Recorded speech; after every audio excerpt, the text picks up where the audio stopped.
ओम शांति। शिव बाबा के साकार रथ प्यारे ब्रह्मा बाबा, जो हमारी तरह ही शरीरधारी थे, साकार ब्रह्मा बाबा, उनके साथ के मैं आपको 2 अनुभव सुनाता हूँ। एक तो ये है कि जब हमारा परिवार, जिसमें मैं, मेरी माताजी, मेरे पिताजी, मेरा छोटा भाई ब्रह्मा बाबा से मिले थे, तो बाबा ने हर एक को अलग अलग राय दी थी। हाँ, मुझे कहा था कि बच्चे तुम अपनी पढ़ाई पूरी कर लो। उस समय मैं चार्टर्ड अकाउंटेंट की ट्रेनिंग ले रहा था।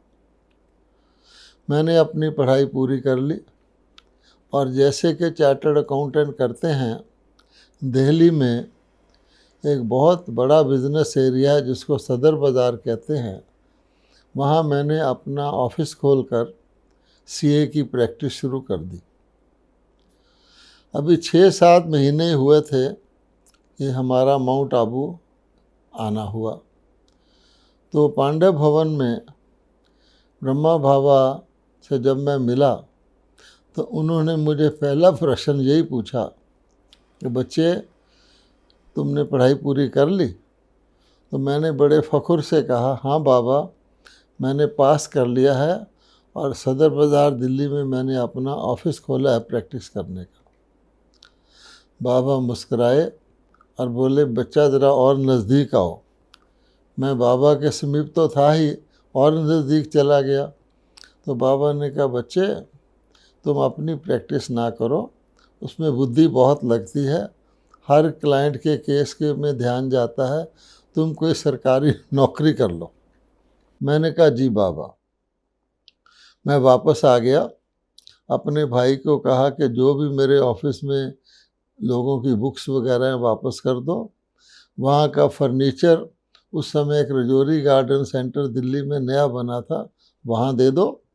और मैंने first time in my life अखबार देखा और अखबार में जो पहली नौकरी सर्विस चार्टर्ड अकाउंटेंट की मुझे दिखी, वो थी फर्टिलाइज़र कॉरपोरेशन ऑफ इंडिया के पंजाब में भाखड़ा नंगल में। वहाँ वो ब्रांच खोल रहे थे, फैक्ट्री लगा रहे थे।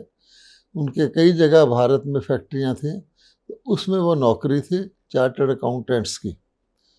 और उन्होंने लिखा था वांटेड चार्टर्ड अकाउंटेंट्स, यानी बहुत सारे चाहिए। तो मैंने हाथ से अर्जी लिखकर, मुझे ये भी नहीं पता था कि एप्लीकेशन टाइप कराते हैं, वहाँ भेज दी। और क्योंकि पीछे बाबा की शक्ति थी, मुझे इंटरव्यू भी आ गया।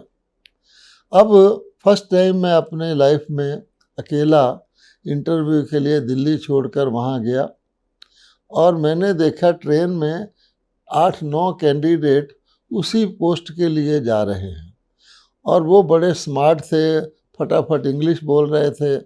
मैं इंग्लिश तो जानता था, लेकिन कभी इस प्रकार से मौका नहीं मिला था।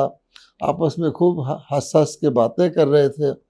मैं उनको देखकर ऐसा फील करने लगा कि मैं इनमें सबसे ज़्यादा कमज़ोर हूँ, क्वालिफाइड तो हूँ, तो शायद ही मुझे नौकरी मिले, पर मैं सबको देखता रहा। आखिर जब इंटरव्यू हुआ तो सब ने इंटरव्यू दिया। मेरी बारी आई तो मेरे से 5-6 प्रश्न पूछे गए जिनके मैं उत्तर नहीं दे पाया, क्योंकि मैं काफ़ी समय से पढ़ाई छोड़ चुका था और एज ए बीके मेरा ध्यान तो ईश्वरी सेवा में रहता था। तो उन्होंने कुछ बुक्स के सवाल पूछे, तो 5 सवाल पूछे, उनके मैं ठीक तरह उत्तर नहीं दे सका। लास्ट क्वेश्चन उन्होंने ये पूछा, तुम कितनी तनख्वाह लोगे? मुझे पता ही नहीं था कि सैलरी का पे स्केल क्या होता है और इंक्रीमेंट क्या होता है, तनख्वाह क्या होती है। मैंने सोचा कुछ देते होंगे अपने आप, तो मैंने कहा जो आप दे देंगे, क्योंकि मुझे इन चीज़ों का पता नहीं था। रिज़ल्ट निकला तो मेरी सिलेक्शन हो गई और बाकी सब रिजेक्ट हो गए। मैं बड़ा हैरान था। मैंने जब ज्वाइन किया तो पूछा, उन्होंने कहा जी ये नई नई जगह है, अभी तो यहाँ फैक्ट्री बनी भी नहीं है, ग्राउंड है, तो दिल्ली जैसे शहर से जो लोग आएंगे वो एक गांव में कैसे आएंगे। उन्होंने मिनिमम तनख्वाह रखी हुई थी उससे ऊपर तनख्वाह मांगी थी। आप ही बुलाएंगे क्योंकि उनको ज़रूरत है, और आपने कहा था कि जो आप दे देंगे, कंपनी का रूल था कि मिनिमम पर ही रखना है।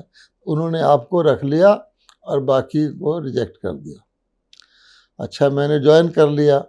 तो कंपनी को वास्तव में 8-9 चार्टर्ड अकाउंटेंट चाहिए थे, बहुत बड़ी कंपनी थी। उन्होंने 2 महीने बाद री एडवर्टाइज़ किया और नीचे की तनख्वाह हायर करके, यानी 2 टाइम्स करके उन्होंने फिर एडवर्टाइज़ किया।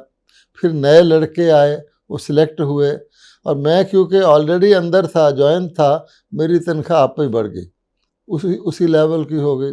इस प्रकार मैं ये समझता हूँ कि बाबा ने ही मुझे जॉब करने को कहा, और बाबा ने मुझे ऑड कंडीशन में भी जो जॉब दिलवाई, क्योंकि पहले वो तनख्वाह ज़्यादा होती तो मैं बाहर था, अब तनख्वाह कम थी तो मैं अंदर था, और फिर बाबा ने मेरी तनख्वाह बढ़वा भी दी। तो ये इंसिडेंट मुझे याद रहता है कि बाबा जो कहता है उसमें बाबा मदद भी करते हैं और वो सफलता भी मिलती है। इसी प्रकार एक दूसरी घटना है। वो क्या हुआ था कि बाबा कह रहे थे कि बच्चों को मैगज़ीन चलानी चाहिए, बच्चों को मैगज़ीन चलानी चाहिए। तो हमारे बड़े भाई जगदीश जी बहुत अच्छे लेखक थे, वो कई शास्त्रों के ज्ञाता थे। तो उन्होंने मैगज़ीन शुरू किया, उसका नाम था त्रिमूर्ति मासिक, जो बाद में ज्ञान अमृत के रूप में बन गया। तो त्रिमूर्ति मासिक में सारे लेख जगदीश जी लिखते थे। मैं केवल एक उसमें कविता लिखा करता था, और मुझे लेख लिखना इतना आता ही नहीं था, हिंदी भी अशुद्ध थी, और मैं उसमें फ़ोटोग्राफ्स वगैरह जोड़ के उसको प्रिंट करवाता था। तो जब पहली त्रिमूर्ति मासिक निकली तो बाबा दिल्ली में आए हुए थे, कमला नगर सेंटर की छत पर, क्योंकि नीचे तो जगह नहीं थी, तो बाबा वहाँ बच्चों से मिल रहे थे। तो जगदीश जी और मैं दोनों फर्स्ट मैगज़ीन लेकर बाबा के पास गए।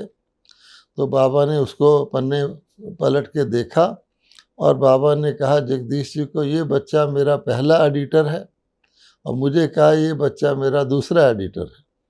क्योंकि तब तक तो बुक्स निकलती थी, तो मैगज़ीन का एडिटर जगदीश जी को तो लिखा ही गया था एडिटर, लेकिन मुझे नहीं लिखा गया था, मैं क्योंकि सिर्फ छपवाता था। मैं आ गया, खुश हो गया। अब मेरे मन में रहा, बाबा ने कहा ये मेरा एडिटर है, और जो बाबा कहते हैं वो ज़रूर होता है।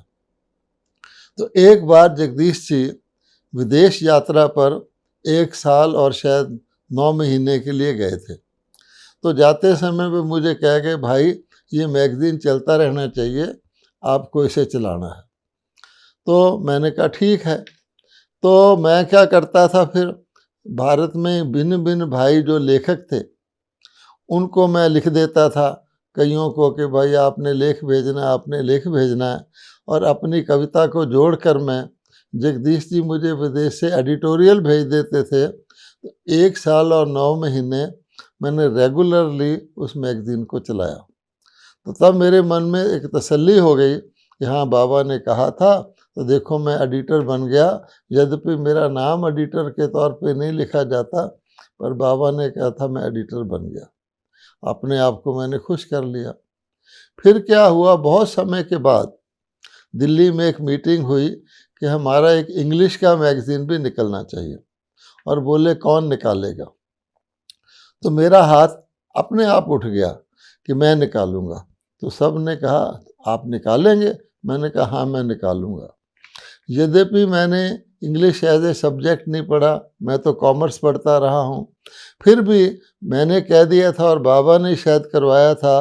तो उस समय प्योरिटी मैगज़ीन निकलना शुरू हुआ, जो कि समझिए कि 1981 में फर्स्ट इशू उसका नवंबर में निकला था, और अभी जाके इतने वर्षों तक वो चला। और मैंने अब स्वयं ही, क्योंकि मैं माउंट आबू में ट्रांसफ़र हो गया, तो मैंने उस मैगज़ीन को रिसेंटली बंद कर दिया। लेकिन उस वक़्त मेरा नाम एडिटर के तौर पे लिखा गया। और मैं सचमुच, मैंने कहा देखो बाबा ने कहा था एडिटर बन गया, बनेगा तो बन गया। जो 1 साल 9 महीने मैंने चलाई थी तो मैं गवर्नमेंट एम्प्लॉय था, तो एक गवर्नमेंट एम्प्लॉय एडिटर नहीं बन सकता। मैंने बल्कि चार्टर्ड अकाउंटेंट की इंस्टीट्यूट को लेटर भी लिखा था कि मैं एक मैगज़ीन चला रहा हूँ, उसमें मैं अपना नाम एडिटर के तौर पे लिख सकता हूँ। उन्होंने भी मना कर दिया था। इसलिए जो बाबा ने कहा था फाइनली वे हुआ, और 1981 में बाबा ने कहा था तुम एडिटर बनोगे, तो मैं एडिटर बन गया। इस प्रकार से अनेक हमारे अनुभव हैं, लेकिन समय के सीमा के अनुसार मैं आपको ये 2 अनुभव सुना रहा हूँ। ओम शांति।